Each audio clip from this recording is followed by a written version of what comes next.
Welcome to Reflections with Amanda DeRocher, a New View Advice Minisode series. Hey, beautiful soul. Welcome to Reflections, my new Minisode series I'll be offering on Fridays. I'm really excited about this. This is going to be different stories, maybe poems, but different writings about my own healing journey that I've decided I wanted to share through podcast and also through video. So you will be able to see me actually on Spotify and YouTube. Very exciting. I don't usually do video, but I thought I'd give it a try with this one. So please be kind. This is my first YouTube video with my face in it. So if the angle's not right, I'll figure it out. You know what I mean? Let's just be kind out there. Anyway, this is very much a done is better than perfect series. I've actually wanted to share more stories from my own healing journey for a long time now, but I just had a lot of resistance to it. I even felt a lot of resistance this week. I know this is something my heart's been asking me to do, but I don't know. It's pretty vulnerable to share my own stories. And, I always fear that I'm the only one who's been through this stuff. But I actually love to share because the feedback I get the most is how much people understand these different experiences I've had and how I understand the experiences you've had. So today I am sharing a story about anger, and it is inspired by this week's episode where we talked about anger in episode 109 about creativity and how I believe it's okay to create from an angry place and how anger doesn't have to be preachy. So I wanted to share this story I wrote, and it's about a time I got really, really angry and I had no idea how to handle this amount of anger. And I share it for a few reasons. One, because we talked about anger this week, but two, because I want to normalize how strong these emotions can be when you're healing from trauma. The stories I'm going to share here are kind of the stories I wish I heard along the way. I'm always inspired by people who have overcome trauma and they look amazing and they're doing shit and they look all put together. That's what it is. They look put together, where I'm really interested also in hearing about how people haven't always had it together, because I know I've made a lot of mistakes in my life. I've had a lot of hard feelings. I didn't always know how to process my feelings in a healthy way. And that is something I had to learn through my healing journey. And those are the kind of stories that I'll be sharing.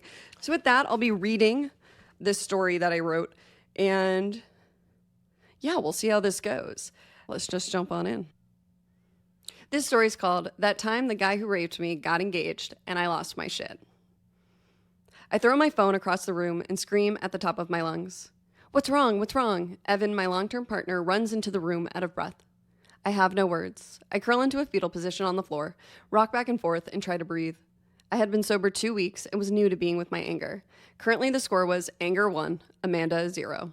I had just been scrolling through my Instagram feed when I saw that people I knew from high school were with one of the guys who raped me. They were celebrating his new engagement with a party. Everyone was drinking, dancing, and laughing. He had 3 things I didn't have: an engagement, friends to celebrate with, and the ability to drink booze. Why was I here on the floor of my parents' house at age 29, frozen in the past, while he gets to be happy? How is this fair? Where is the justice? In this moment, all I wanted was a drink. But for the first time in my life, I knew that wasn't an option. But I didn't know what to do with all this rage. My therapist always told me that anger is a secondary emotion, and it's often used to cover up a primary emotion. But in this moment, the rage was front and center. Evan tries to place a hand on me. I hit his hand away. Do not touch me, I bark. I get up off the floor. I need space. The 5,000 square foot house begins to feel like a tiny closet that keeps getting smaller and smaller. I recognize this feeling. I'm on the verge of a panic attack. I feel as though I am suffocating.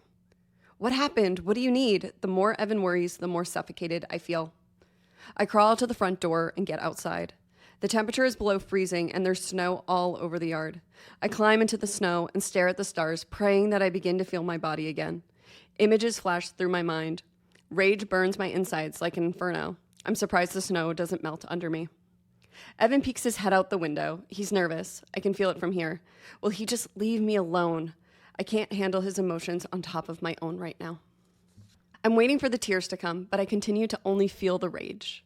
Flashes of the past fly through my mind.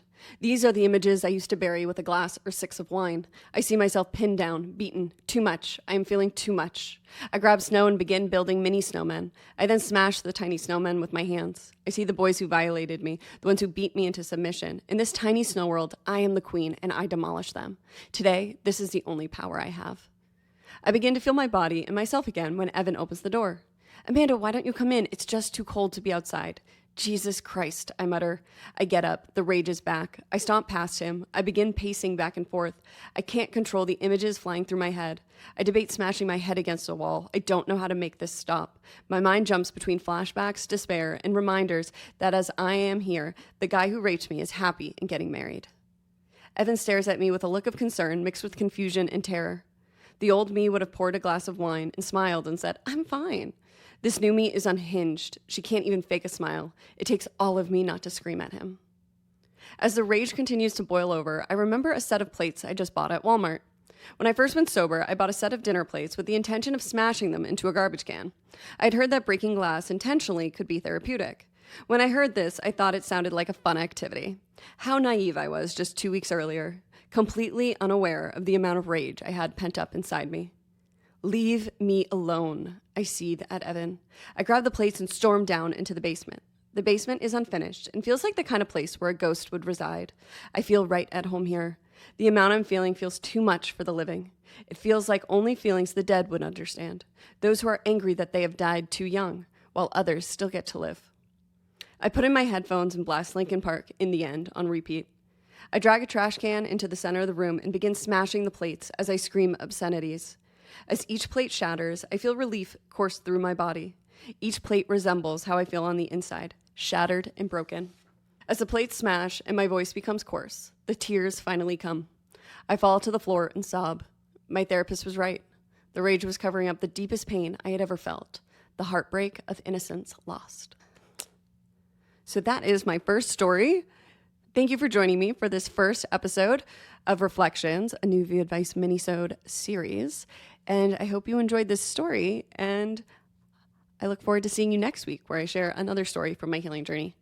Thank you so much for tuning in, and I'd love to hear what you thought of this episode. So either leave a comment on the episode or feel free to message me on Instagram, where I rarely ever am, but I will get back to you eventually, I promise. Or send me an email at contact@newviewadvice.com. Thanks so much. See you next time.